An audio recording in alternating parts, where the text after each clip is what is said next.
Hello, it's me Gusti Gina di channel Gina Samsudin. Dan kali ini kita sedang ada di segmen Kamu Harus Tahu, yang mana aku bakal berbagi hal-hal menarik untuk diceritakan tentang dunia yang mungkin bisa menjadi tambahan informasi dan juga hiburan bagi kita di waktu luang. Tapi sebelum masuk ke topik kali ini, please do subscribe channel Gina Samsudin dan nyalakan loncengnya, serta cek description box karena kita sedang ada giveaway upon X menuju 100.000 subscribers. Kita intro dulu.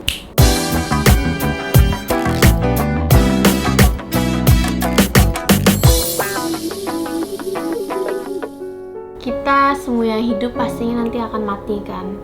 Seperti manusia, ketika dia meninggal dunia maka akan dikuburkan. Nah, nanti setelah dikuburkan biasanya kita akan terurai alias mengalami pembusukan sehingga tersisalah tulang belulang. Tapi ada beberapa kejadian aneh guys di dunia ini yang ternyata malah setelah berpuluh-puluh tahun dikuburkan, ketika kuburannya dibongkar, jenazah-jenazah berikut masih utuh layaknya baru meninggal. Kira-kira siapa saja dan kenapa? Yuk kita lihat satu-satu.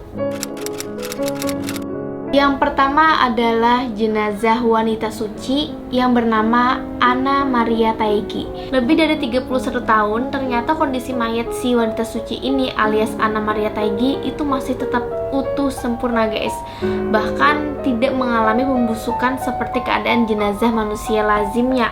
Kita pun masih bisa melihat jenazah ini kalau kita berkunjung ke kapel suci Basilika San Crisogono di Roma, Italia. Nah, di dalam kapel ini terdapat sebuah peti jenazah yang terbuat dari kaca yang menyimpan mayat suci Anna Maria Taigi. Kisah semasa hidupnya ternyata menarik nih buat dikisahkan secara singkat. Anna Maria Taigi ini dijuluki sebagai wanita suci dari Italia, lahir di Siena pada tahun 1769, yang memiliki nama asli yaitu Anna Maria Gianetti. Nah, bersama keluarga besarnya, Anna Maria ini masih berusia 6 tahun pindah ke Roma guys.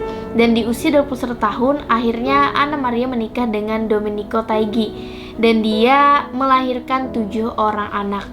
Lalu dia pun dikenal sebagai ibu rumah tangga yang tekun, baik, mengurus 15 anggota keluarga, suami dan ibu kandungnya, serta 6 cucu dari anaknya yaitu Sophia yang menjadi janda muda.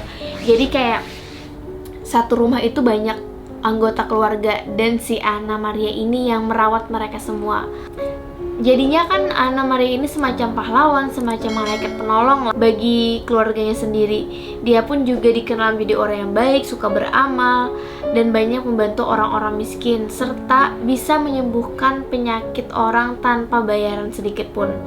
Selain karena karunia-Nya, dia dijuluki The Miracle of the Mystic Globe Sun. Nah, ternyata si Anna Maria ini dapat melihat segala sesuatu yang akan terjadi di masa depan, yang sudah terjadi di masa lalu, dan juga masa sekarang. Nah, karena keunikannya ini, Anna bahkan bisa menyembuhkan berbagai macam penyakit. Jadi kalau misalnya kayak di Indonesia tuh kayak dianggap orang suci yang bisa menyembuhkan orang lain, terus juga dia katanya kalau dia berdoa kepada Tuhan maka kehidupan orang tersebut bisa berubah gitu loh. Wow. Terus pada tahun 1837 Anna Maria pun meninggal dunia guys. Makamnya pun ramai dikunjungi para penziarah untuk berdoa. Lalu sekitar 30 tahunan kemudian, ini 31 tahun kemudian, makam Anna dibongkar. Dan anehnya ketika orang melihatnya itu kayak tidak masuk logika gitu loh, karena makamnya ini dapat dilihat jenazah atau tubuh dari Anna Maria ini masih sangat utuh. Dia nampak seperti baru sehari meninggal gitu loh. Masih terlihat hangat, terus juga masih ada aliran darahnya. Padahal dia sudah meninggal 31 tahun yang lalu. Nah, selanjutnya ini adalah jenazah utuh yang ditemukan di Indonesia. Sebenarnya aku menemukan banyak sekali artikel yang mengatakan bahwa ditemukan jenazah-jenazah yang utuh meskipun sudah dikuburkan sekitar puluhan tahun guys.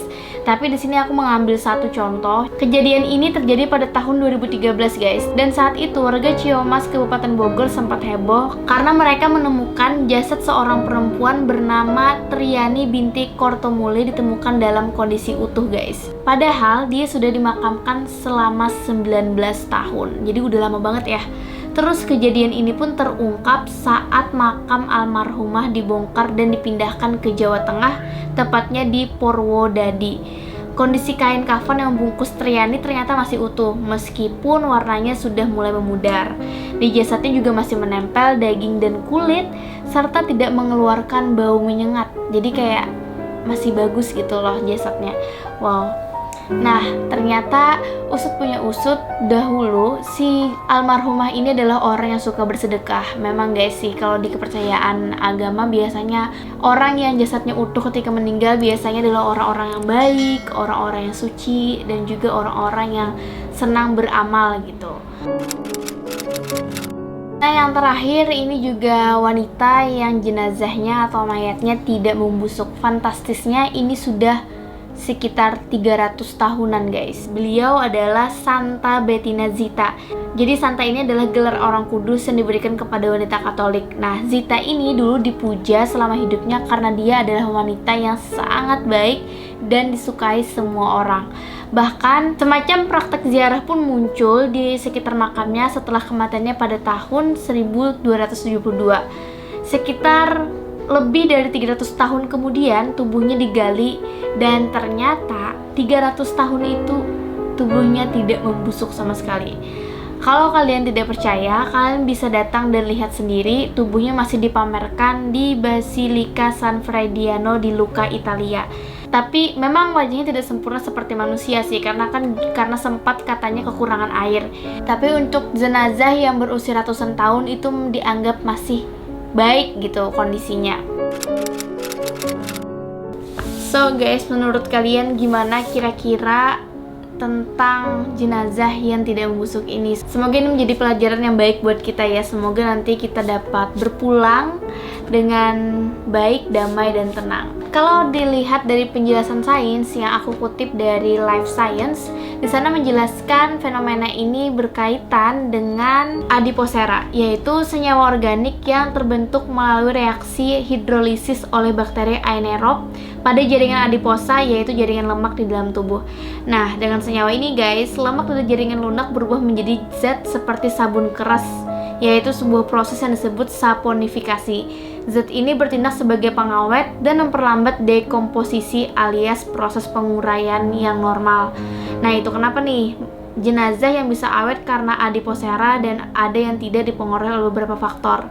Adiposera sendiri secara optimal terbentuk bila jenazah berada pada lingkungan dengan kelembapan yang tinggi dan minim oksigen. Ya, tapi terlepas bagaimanapun juga, yang penting kita dalam hidup melakukan hal-hal baik. Semoga nantinya kita juga di kehidupan selanjutnya juga dapat memetik hal-hal yang sudah kita tanam saat semasa hidup. So, what do you think guys? Tulis pendapat kamu di kolom komentar dan jangan lupa untuk subscribe, nyalakan loncengnya, dan cek description box sebagai bentuk dukungan kalian ke kami membangun channel ini. Aku Gusti Gina, bye!